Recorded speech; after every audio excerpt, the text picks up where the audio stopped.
ஜோதி, சென்னையில் நடைபெற்று வர போராட்டத்தை பொறுத்தவரையில அது ஆர்ப்பாட்டத்தில் இருந்து காத்திருப்பு போராட்டமாக மாறி இருக்கிறது. பேருந்துகளுக்கு அவர்கள் வழிவிட்டு இருக்கிறார்கள் அப்படின்னு சொல்கிறார் நம்முடைய செய்தியாளர். விழுப்புரத்தின் கள நிலவரம் என்ன?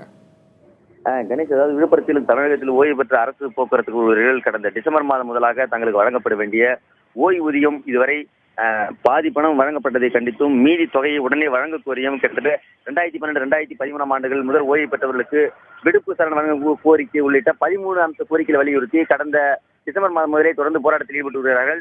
இந்த நிலையில் நேற்று இரவு மற்றும் நேற்று காலை மற்றும் அதற்கு முதல் நாள் இரவு முதல் தொடர்ந்து அங்கு இருக்கிற ஊழியர்கள் தொடர்ந்து அந்த அரசு போக்குவரத்து கழக பணிமனை வாயிலில் காத்திருக்கும் போராட்டத்தில் ஈடுபட்டு வந்திருந்தார்கள்.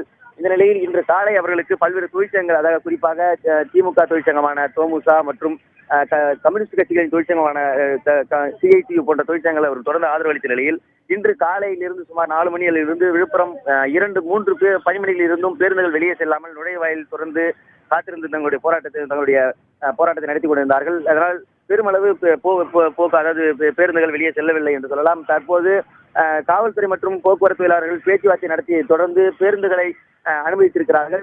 மேலும் நுழைவாயிலில் தாங்கள் காத்திருக்கும் போராட்டத்தை தொடர்ந்து நீடிக்கப் போவதாகவும் தெரிவித்திருக்கிறார்கள். கணேஷ்.